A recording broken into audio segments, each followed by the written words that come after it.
Halo teman-teman, dalam video ini kita akan belajar tentang kelarutan.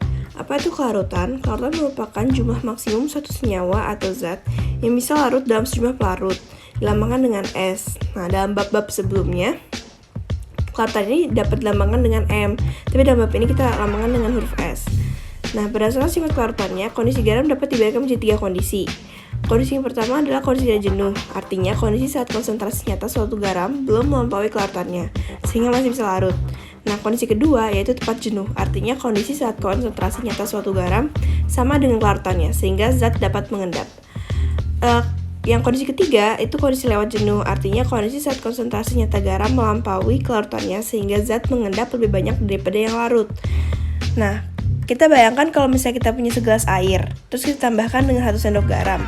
Nah, pasti larut kan? Kalau misalnya kita tambahkan dengan 5 sendok garam, pasti dia ada endapannya. Sekarang kita akan bahas tentang hasil karya kelarutan. Hasil karya kelarutan merupakan perkalian antara konsentrasi atau kelarutan ion-ion dalam satu larutan. Nah, ini dilambangkan dengan KSP. Berarti KSP ini melambangkan besarnya jumlah atau jumlah total zat yang dapat larut dengan pelarutnya. Untuk contoh, kita anggap KSP untuk air dalam gelas adalah 2 sendok garam. Kita punya air dalam gelas pertama yang akan dimasukkan 1 sendok garam, gelas kedua akan dimasukkan 2 sendok garam, dan gelas ketiga akan dimasukkan 3 sendok garam. Banyak sedikitnya garam yang akan dimasukkan, ini kita akan lambangkan dengan QSP. Kita bisa lihat dalam gelas pertama, seluruh garam dapat larut dan tidak membentuk endapan. Nah, ini ketika QSP lebih kecil daripada KSP. Untuk gelas kedua, garam tepat larut dan masih tidak membentuk endapan. Nah, ketika ini KSP-nya sama dengan QSP. Untuk gelas ketiga, garam sudah membentuk endapan. Nah, ini ketika QSP lebih besar daripada KSP.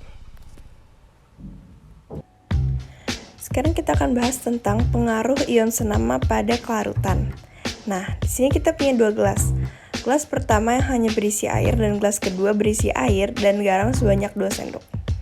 Lalu kita akan masukkan lagi garam sebanyak 2 sendok ke masing-masing gelas.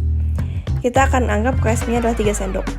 Nah, garam dalam gelas pertama akan larut tanpa membentuk endapan. Sedangkan gelas kedua akan membentuk endapan sebanyak 1 sendok garam. Karena banyaknya garam yang dapat dilarutkan secara sempurna oleh pelarut atau air hanya sebanyak 3 sendok.